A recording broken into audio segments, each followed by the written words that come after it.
Hello students, welcome to Deepak Study Point. In today's class, we will do class 10, chapter number 2, Polynomials Introduction. तो इस part में हम करेंगे introduction करेंगे chapter number 2 जिसका नाम है पोलिनोमियल्स. ओके, तो इंट्रोडक्शन में सबसे पहले हम देखते हैं पोलिनोमियल्स. पोलिनोमियल्स इसको हिंदी में हम क्या बोलते हैं? पोलिनोमियल्स को हम हिंदी में बोलते हैं बहुपद. ओके, तो यहाँ पे मैं लिख लेता हूँ, पोलिनोमियल्स को हम बोलते हैं बहुपद. अब यहाँ पे पद पद का मतलब क्या होता है? टर्म्स होता है. ओके, उसके बाद है बहु. बहु का मतलब क्या होता है? जैसे हमने हिंदी व्याकरण में पढ़ा था कि एक वचन बहुवचन. बहु मतलब एक से ज्यादा, मतलब कि more than one. More than one. तो इन दोनों को नाम से हमने क्या कॉन्सेप्ट निकाला? More than one terms is called polynomial. Polynomial वो होंगे जिसमें एक से ज्यादा टर्म्स होंगी. ओके, जैसे हो गया ए एक्स प्लस वाई. इसमें दो टर्म्स हो गई. पहली टर्म क्या हुई? ए एक्स हो गई. दूसरी टर्म क्या हुई? वाई हो गई. ओके, जैसे हम एक और एग्जांपल ले लेते हैं, 2x माइनस वाई. इसमें भी दो टर्म्स हो गई, एक 2x वाली, एक y वाली. तो इसे हम पॉलिनोमियल कहेंगे. अब पॉलिनोमियल्स में जो यहाँ पे एक से ज्यादा टर्म्स होने का हमें एहसास दिलाते हैं सिंबल्स. इसमें सिंबल्स कौन से होने चाहिए और कौन से नहीं होने चाहिए उसके बारे में भी हम पता कर लेते हैं थोड़ा. तो सबसे पहले मैं मान लेता हूं 2x प्लस वाई. मैंने लिखा 2x प्लस वाई. बाद में मैंने लिखा 2x माइनस वाई. उसके बाद मैंने लिखा 2x इंटू वाई. उसके बाद मैंने लिखा 2x डिवाइड बाय वाई. तो ये दो टर्म्स हो गई. इसका मतलब ये सिंबल आएगा. इस सिंबल से स्प्लाइट हो सकते हैं, मतलब टुकड़े हो सकते हैं. उसके बाद है 2x माइनस वाई.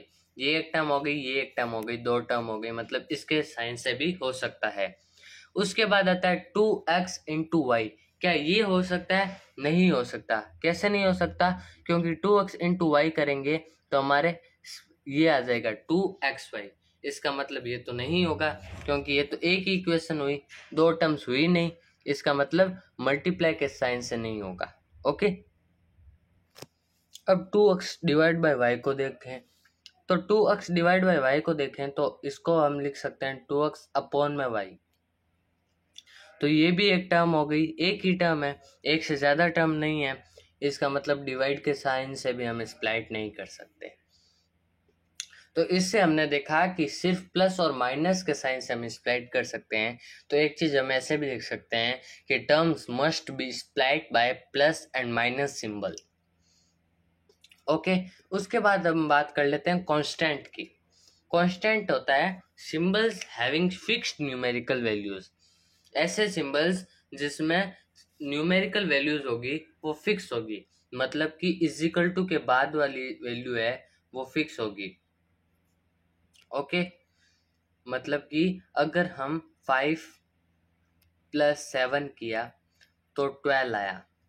अगर मैंने यहाँ पे आपके सामने 5 प्लस 7 किया तो 12 आया. अगर मैं अपनी स्कूल में भी जाके करूँगा 5 प्लस 7 तो 12 ही आएगा. अगर हम और कहीं भी जाके करेंगे तो 5 प्लस 7 12 ही आएगा. ये 5 प्लस 7 इंडिया में भी 12 है, अमेरिका में भी 12 है. इसका मतलब ये फिक्स है, ये कभी भी चेंज नहीं होगी इसकी वैल्यूज. तो उसको हम कहेंगे कांस्टेंट. उसके बाद है वेरिएबल्स. वेरिएबल्स मतलब क्या होगा? Symbols having different values in different cases. ऐसे सिंबल्स जिनकी वैल्यूज डिफरेंट होगी डिफरेंट केसेस में, अलग अलग केसेस में उनकी वैल्यूज डिफरेंट होगी. एक्स वाई जेड इनके एग्जाम्पल्स है. तो अब कैसे होगी इसको भी अच्छे से समझ लेते हैं. जैसे मैंने x plus 5 is equal to लिया 0, तो मेरे पास x की वैल्यू आई -5. First equation.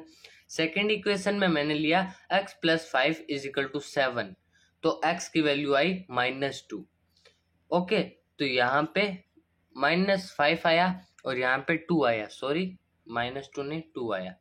तो यहाँ पे वैल्यूज चेंज हो गई. है तो ये x ही, तो भी इन दोनों केसेस में वैल्यूज चेंज हुई. कैसे हुई? तो क्या है, symbols having different values in different cases. अलग अलग केसेस में इनकी वैल्यूज अलग अलग आएगी. तो ये हुए एक्स वाई जेड ऐसे एग्जाम्पल्स. ओके, उसके बाद पॉलिनोमियल्स के कंडीशन क्या होते हैं, क्या कंडीशन होने चाहिए, वो भी मैं आपको बता देता हूँ। कंडीशन ऑफ अ पॉलिनोमियल, किस कंडीशन से हम पता लगा सकते हैं कि ये एक पॉलिनोमियस है। इसमें एक टर्म्स होने चाहिए एक से ज्यादा, ये पहली कंडीशन है। उसके बाद है कांस्टेंट्स, कांस्टेंट्स होने चाहिए, उसमें टर्म्स के अंदर कांस्टेंट्स होने ही चाहिए। उसके बाद वेरिएबल्स, वेरिएबल्स भी होने चाहिए। उसके बाद नॉन नेगेटिव डिग्री, वेरिएबल्स में डिग्री होगी वो नॉन नेगेटिव होनी चाहिए।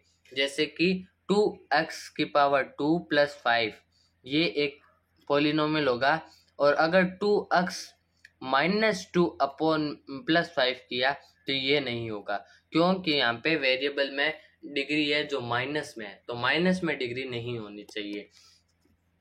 और एक चीज होगी स्टैंडर्ड फॉर्म।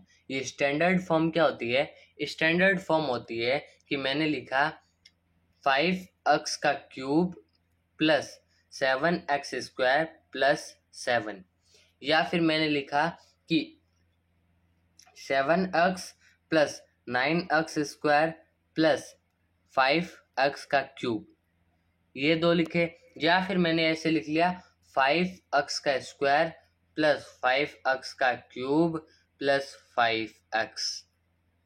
ओके, तो इसमें स्टैंडर्ड फॉर्म क्या होगी कि जो यहाँ पे पावर्स होगी वो या तो डिक्रीजिंग से इंक्रीजिंग में आनी चाहिए, या इंक्रीजिंग से डिक्रीजिंग में आनी चाहिए, या असेंडिंग से डिसेंडिंग ऑर्डर में होनी चाहिए, या डिसेंडिंग से असेंडिंग ऑर्डर में होनी चाहिए। तो यहाँ पे पहले 3 थी, फिर 2 हुई, फिर यहाँ पे 0 हो गई, इसका मतलब ये सही है। यहाँ पे 1 थी, उसके बाद 2 आ गई, उसके बाद 3 आ गई, इसका मतलब ये भी सही है। लेकिन इसमें यहाँ पे 2 है, यहाँ पे 3 है, और यहाँ पे 1 आई, इसका मतलब ये फॉर्म में नहीं है, इसका मतलब ये स्टैंडर्ड फॉर्म में नहीं है। ओके, तो स्टैंडर्ड फॉर्म में एक इक्वेशन भी है, जैसे एग्जांपल के लिए 3x² + 4x + 5। ओके, ये हो गई कंडीशन ऑफ पॉलिनोमियल। उसके बाद हम क्या लिखेंगे, एक इक्वेशन है पॉलिनोमियल में ax² + bx + c। ओके, तो इसमें ax² + bx + c is a polynomial where a, b and c are real numbers and the exponents of x are non-negative integers। तो ax² + bx + c में a और b और c है वो कोई भी रियल नंबर्स है, और जो x है इसमें x की पावर में नॉन नेगेटिव इंटीजर नहीं है। ओके, यहाँ पे नेगेटिव इंटीजर नहीं है, पॉजिटिव है यहाँ पे जो डिग्री है उसमें। ओके, ये तक समझ आ गया। उसके बाद है टाइप्स ऑफ पॉलिनोमियल्स। हमने पॉलिनोमियल्स को अलग अलग टाइप में भी बांट दिया। जैसे 2 टाइप में बांटा जाएगा, सबसे पहले on the basis of terms, उसके बाद हम पढ़ेंगे on the basis of degree. तो सबसे पहले हम पढ़ लेते हैं टाइप्स ऑफ पॉलिनोमियल्स में on the basis of terms. On the basis of terms, okay, on the basis of terms. Terms के बेसिस में सबसे पहले नाम आएगा मोनोमियल। मोनोमियल, मोनोमियल वो होगा जिसमें एक टर्म होगी। ओके, जिसमें एक टर्म होगी, जैसे कि 5x। उसके बाद है बाइनोमियल। बाइनोमियल वो होगा जिसमें 2 टर्म आएगी, जिसमें 2 टर्म आएगी, जैसे कि 5x² + 2y। और थर्ड नंबर है ट्राइनोमियल। ट्राइनोमियल, ट्राइनोमियल होता है वो जिसमें 3 टर्म हो। ओके, तो जैसे कि 6x³ + 5y² + 3y। उसके बाद हम बात कर लेते हैं on the basis of degree. Degree के बेसिस पे हम इसको बांटते हैं। पहला आ जाएगा लीनियर। लीनियर जिसमें हाईएस्ट डिग्री होगी 1। उसके बाद आ जाएगी क्वाड्रेटिक। क्वाड्रेटिक जिसमें हाईएस्ट पावर 2 होगी। उसके बाद आ जाएगी क्यूबिक। क्यूबिक जिसमें हाईएस्ट पावर 3 होगी, उसके बाद आ जाएगी बाई क्वाड्रेटिक जिसमें हाईएस्ट पावर 4 होगी। Okay, on the basis of degree भी समझ आ गया। अब एक चीज और आपको बता दूं मैं कि मोनोमियल कभी भी पॉलिनोमियल नहीं होगा। अल्ले, ये क्या कह दिया सर आपने? बट ये सही है कि मोनोमियल कभी पॉलिनोमियल नहीं होगा और पॉलिनोमियल कभी मोनोमियल नहीं होगा। ये तो बस इसमें हमारा पार्ट है, इसलिए हम पढ़ रहे हैं, क्योंकि मोनोमियल में एक ही टर्म होगी और एक टर्म कभी भी पॉलिनोमियल नहीं होती। ओके, ये बात आपको बतानी थी तो बता दी मैंने। उसके बाद हम पढ़ लेते हैं हमारे 2.1 में जो काम आएगी वो वाली चीजें। सबसे पहले है जीरो पॉलिनोमियल। जीरो पॉलिनोमियल क्या होता है वो पढ़ लेते हैं हम। Zero polynomial, if all the constant is zero in a polynomial, then the polynomial is zero polynomial. अगर जैसे 2x, नहीं सॉरी, मैं ले लेता हूँ ax plus by plus c। अब देखो यहाँ पे सभी कांस्टेंट, ये कांस्टेंट a और b और c, तो कांस्टेंट सभी जीरो है। 0 into x plus 0 into y plus 0, तो 0 इंटू एक्स 0 हुआ, प्लस 0 इंटू वाई 0 हुआ, प्लस 0, तो सभी मिलके 0 बना। मतलब कि अगर सारे कांस्टेंट 0 हुए तो वो पॉलिनोमियल भी 0 होगा, और उसमें जो भी हाईएस्ट डिग्री होगी वो नॉट डिफाइंड है, उसमें कोई भी डिफाइन नहीं कर सकते हम, क्योंकि उसमें पावर कहीं तक भी हो सकती है। उसके बाद एक और पढ़ लेते हैं जीरो ऑफ अ पॉलिनोमियल। ये एक और टर्म है, इसको अच्छे से समझ लेना, क्योंकि 2.1 में यही एक्सरसाइज, यही चीज काम आने वाली है। Okay, zero of a polynomial. Zero of a polynomial क्या होता है?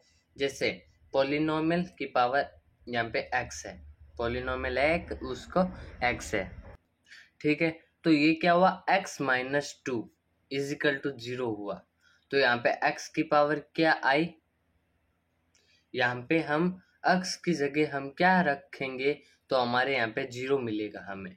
तो हमें पता है कितने में से 2 घटाएंगे तो 0 आएगा, तो 2 में से 2 घटाएंगे तो 0 आएगा। इसका मतलब कि ये x की वैल्यू यहाँ पे आई है 2, मतलब कि x इज इक्वल टू हमने किया 2। अगर इससे हम कहेंगे जीरो ऑफ अ पॉलिनोमियल, कि जो हमने उस पॉलिनोमियल की जगह उस यहाँ पे जो उसकी इसकी जगह वेरिएबल की जगह रखा है और वहां पे इजिकल टू हमारे 0 आ गया, तो उस वेरिएबल की जगह रखी हुई पावर ही हमारे होगी zero of a polynomial. Okay, अच्छे से समझा देंगे और आगे और अच्छे से होगा।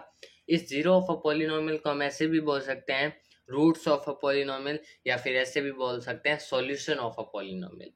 ओके, तो zero of a polynomial lies in X axis. Polynomial की जो भी जीरो ऑफ अ पॉलिनोमियल होगी वो हमेशा एक्स एक्सिस पे लाई करेगी। ओके, ये बात भी समझनी थी आपको। उसके बाद हम कर लेते हैं एक क्वेश्चन, जैसे x माइनस 2 इजिकल टू आया हमारे y। ओके, तो x माइनस 2 इजिकल टू आया y। इस इक्वेशन में हम x की जगह रख लेते हैं 0, x इजिकल टू 0। ओके, तो मैंने यहाँ पे लिख दिया 0 माइनस 2 इजिकल टू y, मतलब कि y की क्या आया है, y is equal to minus 2। x 0 रखा तो y आया है माइनस 2। ओके, उसके बाद है ए, यहाँ पे रख लेंगे x माइनस 2 वाई में x की जगह मैं लिख लेता हूँ 2। ओके, यहाँ पे x की जगह हम लिख लेंगे 2, तो 2 माइनस 2 इजिकल टू वाई, मतलब 2 माइनस 2 0 इजिकल टू वाई। अगर मैंने x की जगह 2 रखा तो हमारे y आया 0। ओके, ये क्वेश्चन था। अब इसको हम ग्राफ में कैसे शो करेंगे, जैसे ये हो गया हमारा ग्राफ पेपर, यहाँ पे है x और यहाँ पे है x1, यहाँ पे है y और यहाँ पे है y1। ये हो गया 1, ये हो गया 2, ये हो गया -1, ये हो गया -2, ये हो गया 1, ये हो गया 2, ये हो गया -1, ये हो गया -2। तो सबसे पहले यहाँ पे क्या किया था, x की जगह 0, y की जगह -2। तो x की जगह 0 है और y की जगह -2, मतलब ये हो गया। ये क्या हुआ, x की जगह 0 और y की जगह -2। उसके बाद है x की जगह 2 और y की जगह 0। तो x की जगह 2 और y की जगह 0, मतलब y क्या कहीं नहीं घूमना, तो यही है। तो ये क्या हुआ, 2 और 0।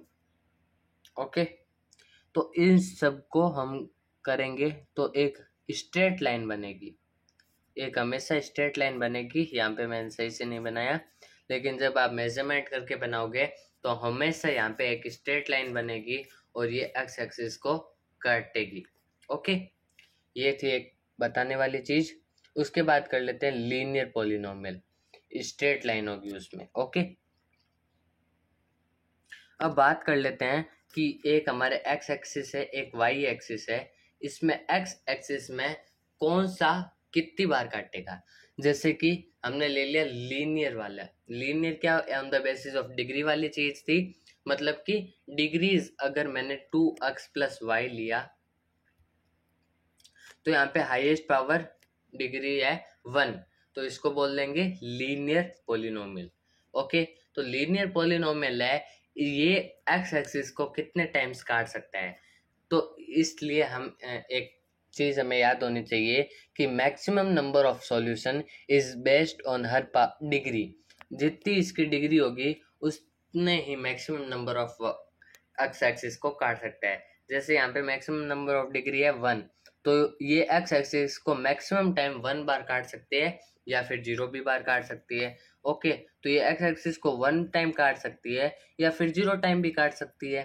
ओके, तो लीनियर में 1 या 0 टाइम।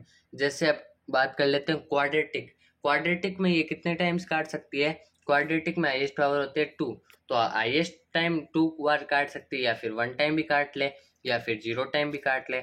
जैसे सबसे पहले हम बात करते हैं 2 टाइम्स।